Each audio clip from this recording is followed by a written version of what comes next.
میری آج کی گفتگو کا موضوع ہے حب رسول کے تقاضے۔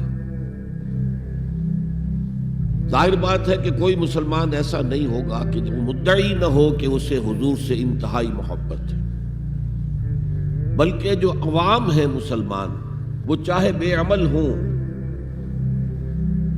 لیکن ان میں جو حمیت اور غیرت رسول کے لیے ہے صلی اللہ علیہ وسلم، کہ ان کی حرمت پر کٹ مرنے کے لیے تیار رہتے ہیں،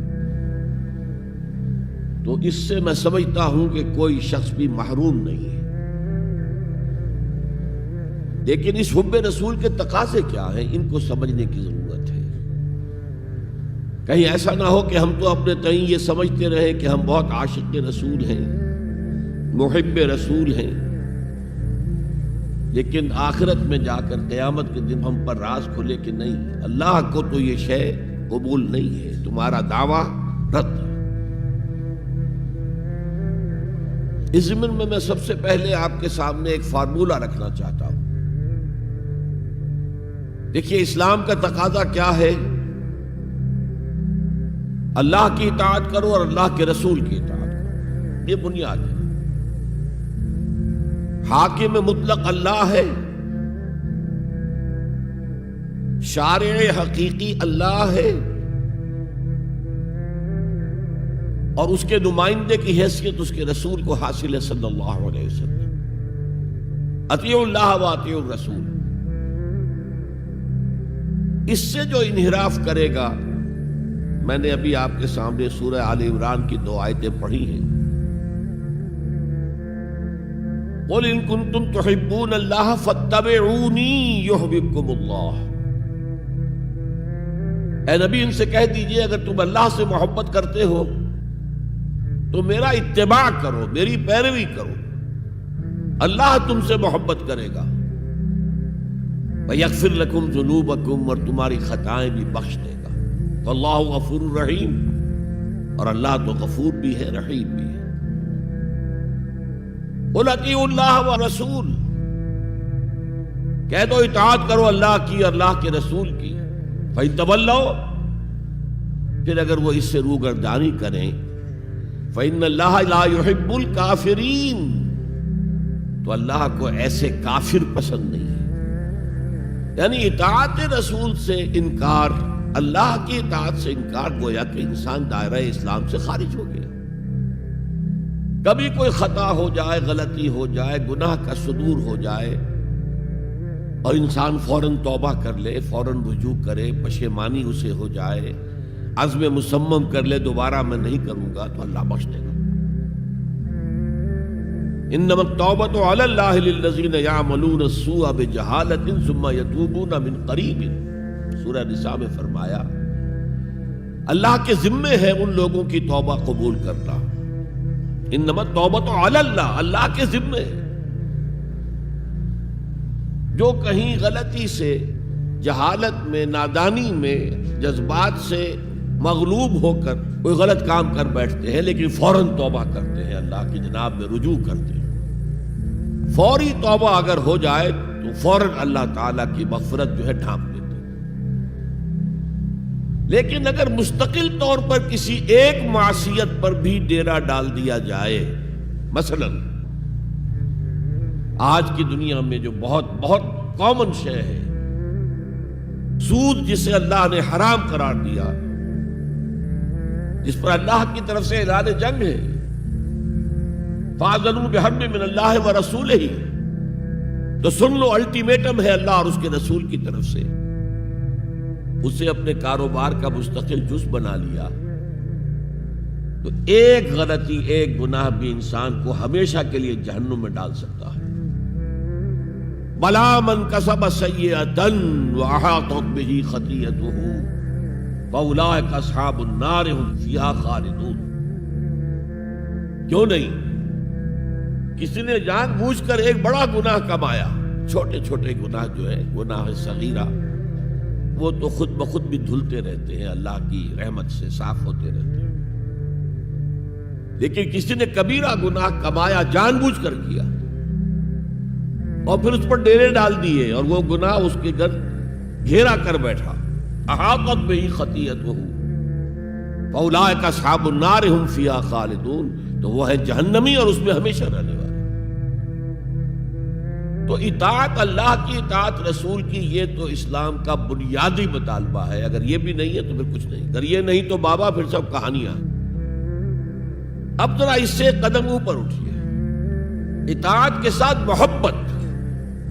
جب اللہ کی اطاعت کے ساتھ اللہ کی محبت جمع ہو جائے گی تو اس کا نام ہے عبادت۔ امام ابن تیمیہ رحمۃ اللہ علیہ کے جو شاگرد رشید ہیں، حافظ ابن قیم رحمۃ اللہ علیہ، انہوں نے عبادت کی ڈیفینیشن کی ہے۔ عبادت کیا ہے؟ العبادت تجمع اصلین، دو بنیادی چیزوں کو جمع کرنے سے عبادت وجود میں آتی ہے، غایت الحب وغایت الذل والخضوع، حد درجے کی اللہ کی محبت اور حد درجے میں اللہ کے سامنے گویا کہ پست ہو جانا، جھک جانا، بچ جانا،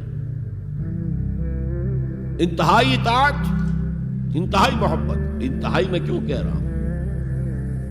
سورہ بقرہ کے 20ویں رکوع کی پہلی آیت ہے، الذین آمنوا اشد حبا للہ، اور جو لوگ صاحب ایمان ہوتے ہیں وہ شدید ترین ہوتے ہیں اللہ کی محبت میں۔ بعد میں یہ تو مثبت انداز ہے، منفی انداز میں جو آیت آئی ہے وہ بہت سخت وعید والی ہے، وہ میں بعد میں آپ کو سناؤں گا، تلاوت میں نے کی ہے۔ فارمولہ یہ ہے، اللہ کی اطاعت جمع شدید محبت برابر ہے عبادت کے، اور یہ عبادت جو ہے ہمارا مقصد تخلیق قرار دیا گیا۔ سورہ زاریات کی یہ آیت آپ میں سے حضرات کے علم میں ہوگی، وَمَا خَلَقْتُ الْجِنَّ وَالْإِنسَ إِلَّا لِيَعْبُدُونَ، میں نے جنوں اور انسانوں کو نہیں پیدا کیا مگر صرف اپنی عبادت کے لیے۔ یہ ہمارا مقصد تخلیق ہے۔ اس میں سے اطاعت والے حصے کا کی صحیح ترجمانی کی شیخ سعدی رحمۃ اللہ علیہ نے، زندگی آمد برائے بندگی، زندگی تو آئی ہے اطاعت کے لیے، بندگی کے لیے، غلامی کے لیے، عبدیت کے لیے۔ زندگی آمد برائے بندگی، زندگی بے بندگی شرمندگی۔ اگر اللہ کی بندگی ہی نہیں ہے تو سراسر شرمندگی ہے، یہ اور کچھ بھی نہیں۔ تو اللہ تعالیٰ کی عبادت جس کے لیے ہمیں پیدا کیا گیا، اسی کی دعوت تمام رسولوں نے دی۔ یا قوم اعبدوا اللہ ما لکم من الہ غیرہ، اے میری قوم کے لوگوں، اللہ کی عبادت کرو، تمہارا کوئی معبود اس کے سوا نہیں ہے۔ حضرت نوح کی دعوت بھی یہی تھی، حضرت ہود کی بھی یہی تھی، حضرت صالح کی بھی یہی تھی، حضرت شعیب کی بھی یہی تھی۔ بس فرق کیا ہے کہ پہلے رسول آتے تھے اپنی اپنی قوموں کی طرف صرف، لہذا آپ کو ان رسولوں کے ضمن میں ملے گا یا قوم اعبدوا اللہ ما لکم من الہ غیرہ، اے میری قوم کے لوگوں اللہ کی عبادت کرو، اللہ کی بندگی کرو، اللہ کی پرستش کرو، اسی کو اپنا محبوب اصلی بناؤ اور اس کے ہر حکم کی اطاعت کرو۔ یا قوم اعبدوا اللہ ما لکم من الہ غیرہ۔ نبی اکرم صلی اللہ علیہ وسلم پر آ کر، کیونکہ آپ کی بعثت ہے پوری نوع انسانی کے لیے، تو اب یا قومے کا لفظ نہیں رہا، یا ایھا الناس، اے لوگو، اے بنی نوع انسان، یا ایھا الناس اعبدوا ربکم الذی خلقکم والذین من قبلکم لعلکم تتقون، اے لوگو عبادت کرو، بندگی کرو، پرستش کرو اپنے اس رب کی جس نے تمہیں بھی پیدا کیا اور جو تم سے پہلے تھے ان کو بھی پیدا کیا تاکہ تم بچ سکو۔ یہ کیوں کہا دوہرا کر تم سے پہلوں کو بھی پیدا کیا؟ اس لیے کہ اکثر و بیشتر گمراہ لوگ مشرکین کیا کہتے تھے اپنے رسولوں سے کہ ہم تو بس جی اپنے آباء و اجداد کے راستے پر چلیں گے، ما وجدنا علیہ آباءنا، جس طریقے پر، جس طرز عمل پر ہم نے اپنے آباء و اجداد کو پایا ہے ہم نے اسی پر چلنا ہے۔ تو واضح کر دیا تم بھی مخلوق ہو، وہ بھی مخلوق تھے، تم بھی انسان ہو، وہ بھی انسان تھے، تم سے بھی غلطی ہو سکتی ہے، ان سے بھی ہو سکتی تھی۔ لہذا یہ اصول نہیں ہے کہ جو بھی آباء و اجداد کی ریتیں ہیں، رسمیں ہیں، طریقے ہیں اور جو ان کے عقیدے ہیں انہی کو آپ لے کر چلیں۔ بلکہ آپ تو تلاش کریں صحیح عقیدہ کیا ہے، صحیح زندگی گزارنے کا طریقہ کیا ہے، اس کو اختیار کریں۔ یا ایھا الناس اعبدوا ربکم الذی خلقکم والذین من قبلکم لعلکم تتقون، تاکہ تم بچ جاؤ جہنم کی آگ سے۔ یہ جو میں نے بتایا کہ اطاعت کلی، ہمہ تن، ہمہ وقت، ہمہ وجوہ، جزوی اطاعت نہیں، بس یہ ذرا نوٹ آف کوشن ہے۔ اگر ہم اللہ کا ایک حکم مانیں گے، ایک نہیں مانیں گے، یہ جزوی اطاعت ہے، یہ اللہ کو قبول نہیں ہے۔ اللہ کی طرف سے تو یوں سمجھیے کہ پیکج ڈیل ہے، ٹیک اٹ اور لیو اٹ، لینا ہے تو پورا لو ورنہ دفع ہو جاؤ۔ اللہ کو تمہاری ضرورت نہیں ہے، تمہیں اللہ کی ضرورت ہے۔ یا ایھا الذین آمنوا ادخلوا فی السلم کافہ، اے ایمان والو اسلام میں داخل ہونا تو پورے کے پورے ہو، ادھورے نہیں۔ اور سورہ بقرہ کی آیت نمبر 85 کے اندر تو جو وعید آئی ہے، افتؤمنون ببعض الکتاب وتکفرون ببعض، کیا تم ہماری کتاب، ہماری شریعت کے کچھ حصے کو مانتے ہو اور کچھ کو رد کرتے ہو؟ فما جزاء من یفعل ذلک منکم، تو جو کوئی بھی تم میں سے یہ روش اختیار کریں گے، ان کی کوئی سزا اس کے سوا نہیں ہے، کان کھول کر سنیے، ان کی کوئی سزا اس کے سوا نہیں ہے کہ دنیا میں ذلیل و خوار کر دیے جائیں اور قیامت کے دن یردون الی اشد العذاب، شدید ترین عذاب میں جھونک دیے جائیں۔ وما اللہ بغافل عما تعملون، اللہ غافل نہیں ہے، بے خبر نہیں ہے، لا علم نہیں ہے اس سے کہ جو تم کر رہے ہو۔ تم اپنی داڑھیوں کے طول سے اللہ کو دھوکہ نہیں دے سکتے، تم اپنے پاجاموں کو ٹخنوں سے اوپر رکھے اللہ کو دھوکہ نہیں دے سکتے کہ تم بہت متبع رسول ہو۔ تم اپنے عمروں اور حجوں سے اللہ کو دھوکہ نہیں دے سکتے، اللہ کو معلوم ہے کہ حرام کی کمائی سے حج کیا ہے تم نے، حرام کی کمائی سے عمرہ کیا ہے تم نے۔ تو یہ جو جزوی اطاعت ہے، کوئی اطاعت نہیں، اللہ کو قبول نہیں۔ آدمی سوچتا ہے کہ چلیے میں نے یہ کام اچھے کیے، یہ برے کیے، مجھے اچھے کاموں کا کچھ کریڈٹ بھی تو ملنا چاہیے نا، لیکن نہیں، اللہ کہتا ہے جزوی اطاعت منہ پر دے ماری جائے گا۔ اور جو دنیا کی سزا ہے وہ تو ہم اپنی آنکھوں سے دیکھ رہے ہیں، 130، 140 یا 150 کروڑ مسلمان دنیا میں ہیں، ذرا اندازہ کیجیے۔ لیکن ہماری رائے کی کوئی اہمیت ہے؟ بین الاقوامی معاملات میں کوئی ہم سے مشورہ لیتا ہے کیا؟ آپ کا کیا خیال ہے؟ کس نمی پرست کے بھیا کیستی، ایسے بھی ملک تھے کہنا چاہیے، اب تو ان کا حال پتلا ہے، دولت کے انبار تھے ان کے پاس، لیکن ان کا مذاق اڑتا تھا مغربی ممالک، وہ چاہے سعودی بادشاہ ہوں اور چاہے وہ UAE کے امیر ہوں، مذاق ہی اڑتا تھا بھائی، کوئی حیثیت نہیں۔ حالانکہ کتنا بڑا رقبہ ہے انڈونیشیا کے آخری جزیروں سے لے کر موریتانیہ تک، سالڈ اسلامی آبادی، مسلمان آبادی۔ آپ کہیں گے کہ یہ بھارت جو ہے اس میں تو اکثریت تو نہیں ہے، لیکن 15 کروڑ یا 18 کروڑ تو آدمی یہاں موجود ہیں، لیکن کوئی عزت، کوئی حیثیت دنیاوی بین الاقوامی سطح پر۔ بہرحال یہاں بھی ہیں لوگ، کھاتے پیتے لوگ ہیں، ان کی اپنی کچھ عزت ہے اپنے معاشرے کے اندر، لیکن بحیثیت امت، بحیثیت قوم کیا حیثیت ہماری؟ تو الا خزی فی الحیات الدنیا، وہ تو ہماری نگاہوں کے سامنے موجود ہے۔ اب قیامت کے دن کے بارے میں جو دھمکی اللہ نے دی ہے، وہ یوم القیامت یردون الی اشد العذاب، قیامت کے دن شدید ترین عذاب میں جھونک دوں گا۔ اس پر اللہ سے معافی طلب کی جا سکتی ہے، دعا ہی کی جا سکتی ہے، اللہ ہم پر رحم فرمائیے۔ یہ میں نے آپ کے سامنے رکھا ہے فارمولہ، اللہ کی اطاعت جمع اللہ کی محبت، دے گو ٹو میک عبادت۔ یہی دو الفاظ آتے ہیں اللہ کے رسول کے لیے بھی صلی اللہ علیہ وسلم۔ اللہ کے رسول کی اطاعت یہ تو اسلام کا بنیادی تقاضا ہے، اطیعوا اللہ واطیعوا الرسول فإن تولوا فإن اللہ لا يحب الکافرین۔ اطاعت کرو اللہ کی، اطاعت کرو رسول کی. پھر اگر یہ منہ موڑ لیں تو اللہ کو ایسے کافر بالکل پسند نہیں، تو کفر کا فتویٰ ہو رہا ہے. لیکن اللہ کے رسول کی اطاعت کے ساتھ محبت کو جمع کیجئے. میں نے ابھی آپ کو حدیث سنائی ہے، حضور نے فرمایا لا یؤمن احدکم حتی اکون احب الیہ من والدہ وولدہ والناس اجمعین. تم میں سے کوئی شخص مومن ہو ہی نہیں سکتا جب تک کہ میں اسے محبوب تر نہ ہو جاؤں، اپنے باپ سے، اپنے بیٹے سے اور تمام انسانوں سے. تو اللہ کے رسول کی اطاعت جمع اس کی محبت. اس محبت کے ضمن میں ایک واقعہ یاد آیا جس سے اندازہ ہوگا کہ کس قدر اپنائیت تھی، کتنا قرب تھا حضور کے اور حضرت عمر فاروق رضی اللہ تعالیٰ عنہ کے مابین. ایک مرتبہ حضور دریافت کرتے ہیں حضرت عمر سے، عمر تمہیں مجھ سے کتنی محبت ہے؟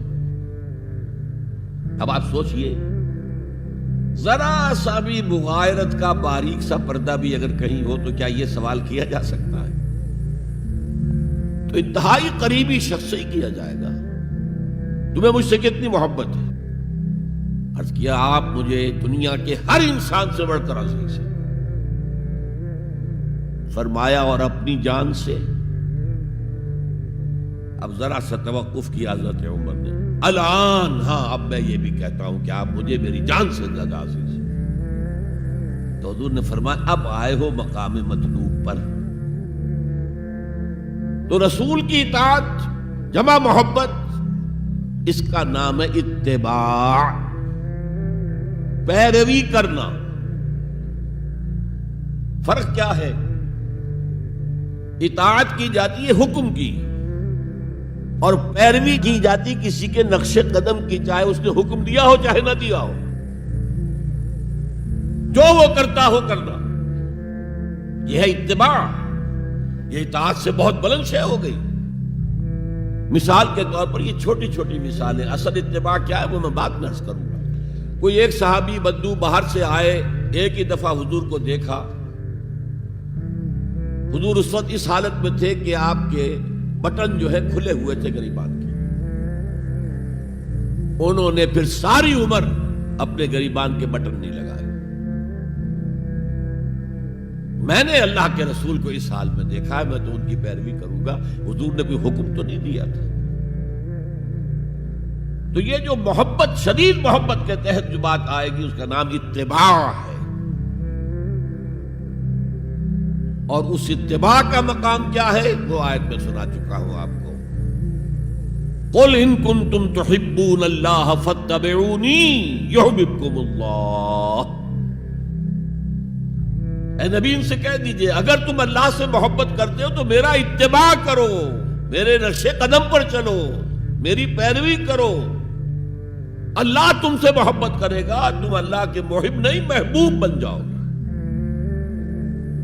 اور اگر کہیں کوئی لغزش ہو گئی، کوئی خطا ہو گئی، کہیں جذبات کی رو میں بہہ کر کوئی گناہ کر بیٹھے تو اللہ معاف فرما دے گا. اللہ بڑا غفور ہے، اللہ بڑا رحیم ہے. مطلب یہ کہ راستہ تم نے یہ طے کر لیا ہو کہ چلنا مجھے محمد کے پیچھے ہے صلی اللہ علیہ وسلم. اب چلتے چلتے کبھی پاؤں پھسل گیا، کہیں گر گئے، کوئی بات نہیں، اٹھو فوراً، توبہ کرو اور آگے بڑھو. تو خطا اگر ہو بھی جائے گی، کہیں لغزش ہو جائے، کہیں چلتے چلتے پاؤں پھسل جائے کیچڑ میں، یا کوئی کیلے کا چھلکا آ گیا پاؤں تلے، گر گئے، کوئی حرج نہیں، اٹھو دوبارہ. لیکن نقش قدم جو ہے محمد کا صلی اللہ علیہ وسلم، اس پر چلنا. یہ اس اتباع کا ذکر آیا ہے سورہ اعراف کی ان آیات میں. آپ کو معلوم ہے کہ حضرت موسیٰ علیہ السلام کو جب تورات پر طلب کیا گیا کوہ طور پر تورات دینے کے لیے، تو پہلے 30 دن کے لیے بلایا تھا، پھر 10 دن کا اور اضافہ کر دیا گیا، 40 دن ہو گئے. فَتَمَّتْ مِيقَاتُ رَبِّكَ 40 لَيْلَةً.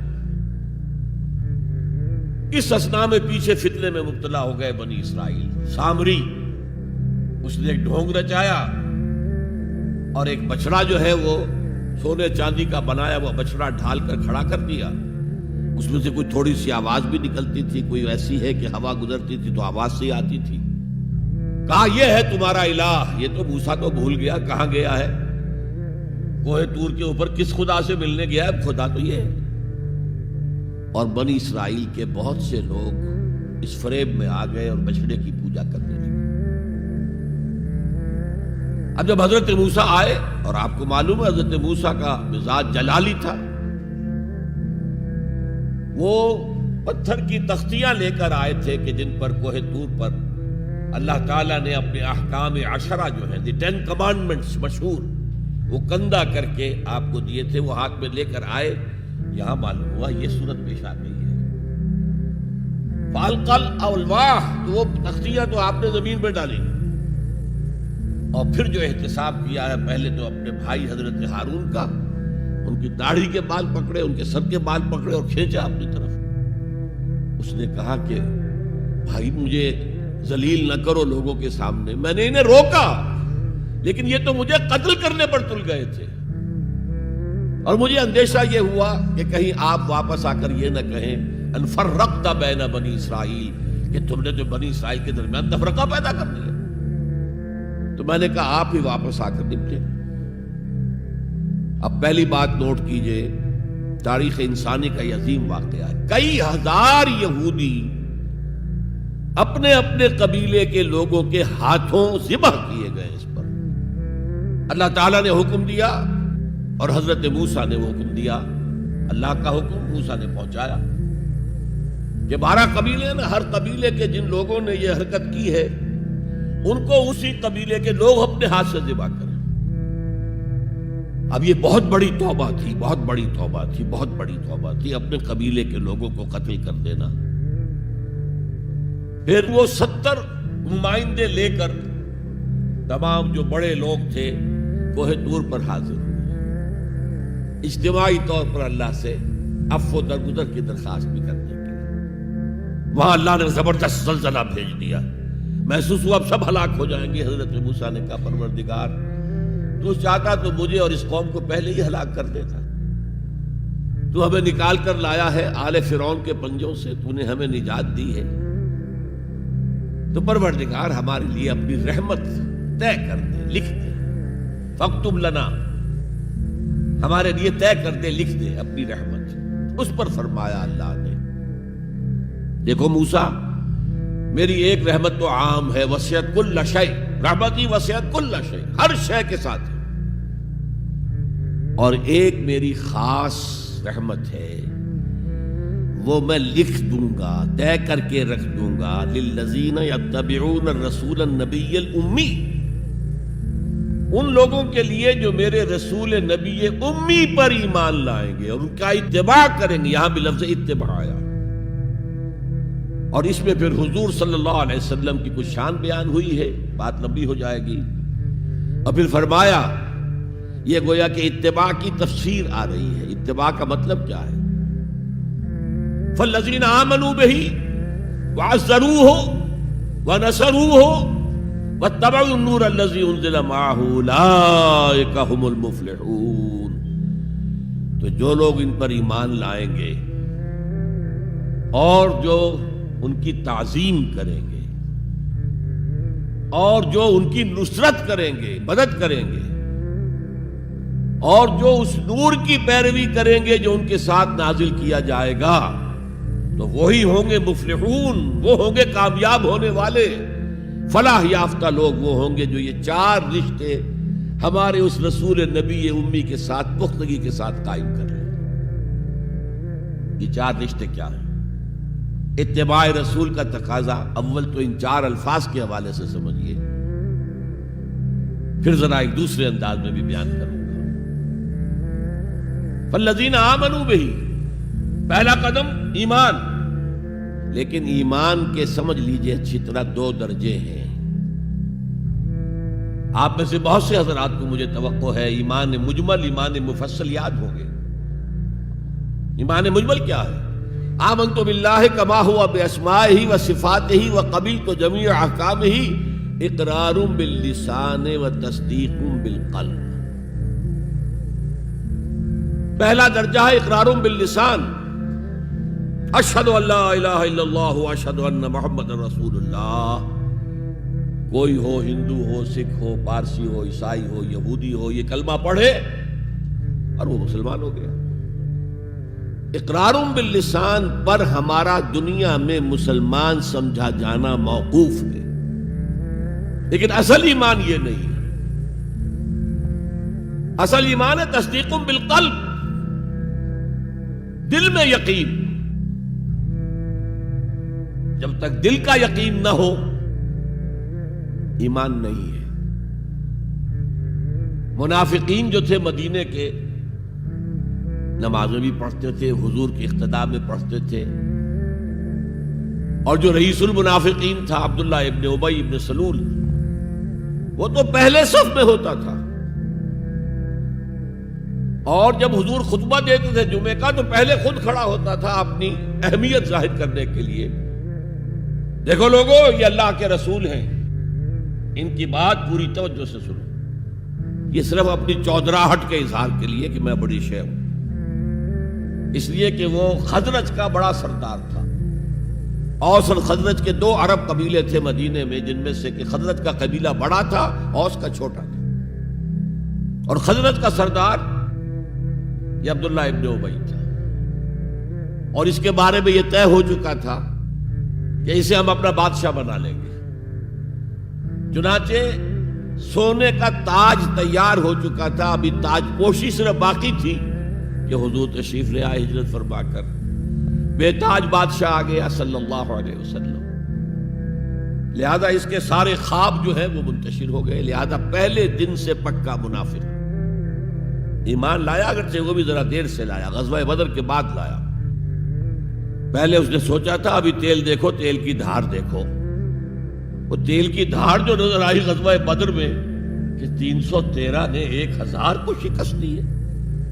اور یہ نہتے تھے، تلواریں بھی سب کے پاس نہیں تھیں، کچھ لوگوں کے پاس تلواریں تھیں. اور وہ 1000 کیل کانٹے سے لیس ہو کر مکے سے آئے تھے. 70 بڑے بڑے سردار ان کے مارے گئے، عین میدان میں چھیت رہے، اور 70 جو ہے ان کے قیدی بن گئے. تب اس نے کہا کہ ٹھیک ہے، اب تو ایمان لے آنا چاہیے، کیونکہ یہ تو معلوم ہوتا بڑی طاقت ہے. بہرحال سب سے پہلے میں کہہ رہا تھا کہ ایمان، لیکن ایمان دل سے. قرآن مجید نے کیا کہا ان منافقین کے بارے میں؟ اذا جاءک المنافقون قالوا نشہد انک لرسول اللہ. سورہ منافقون ہے کہ نہیں 28ویں پارے میں؟ اے نبی، جب آپ کے پاس منافق آتے ہیں کہتے ہیں ہم گواہ ہیں، ہم گواہی دیتے ہیں کہ آپ اللہ کے رسول ہیں. اس پر اللہ کا تبصرہ دیکھیے، واللہ یعلم انک لرسولہ، اور اللہ خوب جانتا ہے کہ آپ ان کے رسول ہیں اس کے.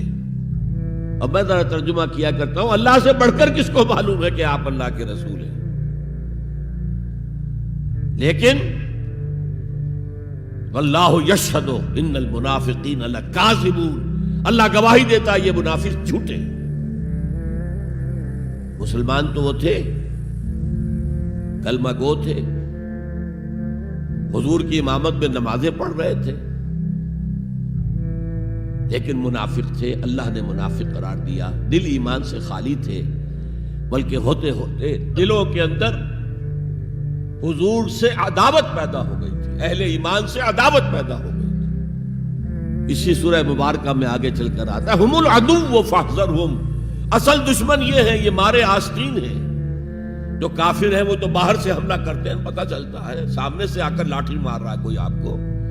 یہ تو آپ کے آستین کے اندر بیٹھے ہوئے ہیں مسلمان بن کر، اور یہ وہاں سے ڈنک ماریں گے، مارے آستین.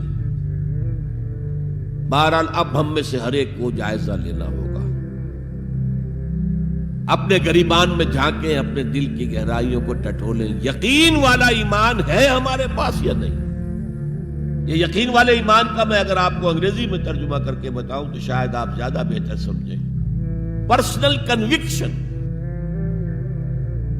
It's a racial creed. ہم ایک نسل ہیں، اپنے والدین سے ہم نے کچھ چیزیں سیکھی ہیں، والدین اس میں بلیو کرتے تھے، اللہ، رسول، قرآن، کتاب، جنت، دوزخ، قیامت، ہم بھی مانتے ہیں. بس اٹس اے ریشیل کریڈ. یہ تو ایک نسلی عقیدہ ہے. اصل شے جو ضروری ہے پرسنل کنوکشن، اپنا یقین، ذاتی یقین. تو سب سے پہلے تو اللہ کے رسول صلی اللہ علیہ وسلم کی رسالت پر یقین. اور میں نے آپ کو حدیث سنائی تھی ابھی، لا یؤمن احدکم حتی یکون ہواہ تبعا لما جئت بہ. تم میں سے کوئی شخص مومن نہیں ہو سکتا جب تک اس کی خواہش نفس تابع نہ ہو جائے اس ہدایت کے، اس قرآن کے، اس شریعت کے، ان احکام کے جو میں لے کر آیا. اگر خواہش نفس اوپر ہے اور اللہ کا حکم نیچے ہے تو مومن کہاں سے ہوئے تم؟ اللہ کے حکم سے نماز تو پڑھتے ہو، روزہ رکھتے ہو، سودی کاروبار کرتے ہو، اور اللہ کے حکم کو پاؤں تلے رگڑتے ہو. یہ کیا اسلام ہے؟ یہ تو وہی ہے افتؤمنون ببعض الکتاب وتکفرون ببعض فما جزاء من يفعل ذلك منكم الا خزي في الحياة الدنيا ويوم القيامة يردون الى اشد العذاب. تو سب سے پہلا جو جائزہ ہمیں لینا ہے کہ محمد کی رسالت پر صلی اللہ علیہ وسلم ہمیں یقین ہے. یقین، تصدیق تو ہم کرتے ہیں، زبان سے کہتے ہیں، لیکن یقین، جس یقین کا نتیجہ یہ نکلے کہ پھر نفس کے سارے تقاضے نیچے ہو جائیں اور حضور کی لائی ہوئی ہدایت، حضور کی لائی ہوئی شریعت بالا تر ہو جائے. نمبر 2 فرمایا وَعَزَّرُوهُ، ان کی تعظیم کریں.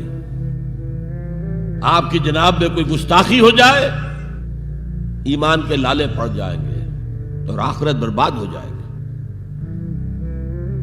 اس تعظیم میں کیا کیا چیزیں شامل ہیں؟ دیکھیے سورہ حجرات میں ابتدائی حصے میں تفصیل سے کہا گیا یا ایھا الذین آمنوا لا ترفعوا اصواتکم فوق صوت النبی ولا تجہروا له بالقول کجہر بعضکم لبعض ان تحبط اعمالکم وانتم لا تشعرون. اے ایمان کے دعوے دارو، کبھی اپنی آواز کو رسول کی آواز سے بلند تر نہ کر دینا، مبادا تمہارے سارے اعمال حبط ہو جائیں اور تمہیں پتہ بھی نہ چلے. میں نے کوئی گناہ کبیرہ تو نہیں کیا ہے، میں نے کوئی کفر تو نہیں کیا ہے، بس یہی ہوا نا کہ حضور کی آواز کے مقابلے میں اپنی آواز کو اونچا کر دیا. لا ترفعوا اصواتکم فوق صوت النبی ولا تجہروا له بالقول کجہر بعضکم لبعض. بلند آواز سے جیسے آپس میں باتیں کر لیتے ہو ایسے کبھی بات نہ کر بیٹھنا. ان تحبط اعمالکم، کہ تمہارے سارے اعمال حبط ہو جائیں، اکارت چلے جائیں، ختم ہو جائیں. وانتم لا تعلمون، تمہیں احساس بھی نہ ہو کہ ساری پونجی لٹ گئی. اس آیت کا ہم پر اطلاق کیسے ہوگا؟ کبھی سوچا آپ نے؟ صحابہ کرام تو یقیناً اس کے مخاطب اول تھے، ہم پر کیسے اطلاق؟ اگر ہماری گفتگو ہو رہی ہو، بحث ہو رہی ہو، میں کچھ کہہ رہا ہوں، آپ کچھ کہہ رہے ہیں، لیکن کوئی کہہ دے حضور نے یوں فرمایا ہے، فوراً چپ ہو جاؤ. اب اگر کہا نہیں میرا خیال یہ، اب گویا کہ یہ حضور کی آواز سے آپ نے اپنی آواز اونچی کر دی. اپنا فکر، اپنا فلسفہ، اپنا فہم، اپنی سوچ، اپنی عقل. ہاں بعد میں تحقیق کر لو یہ جو کہا تھا کہ حضور نے فرمایا بھی ہے کہ نہیں ہے، حدیث صحیح ہے کہ نہیں ہے، مستند ہے کہ نہیں ہے. لیکن اس وقت آواز بند کر لینا لازم ہوگا کہ اس کے بعد اقول نہیں کہہ سکتا میں یہ کہتا ہوں. اس کا تو مطلب یہ کہ آپ مد مقابل بن کر رسول کے آ رہے ہیں. لا ترفعوا اصواتکم فوق صوت النبی ولا تجہروا له بالقول کجہر بعضکم لبعض ان تحبط اعمالکم وانتم لا تشعرون.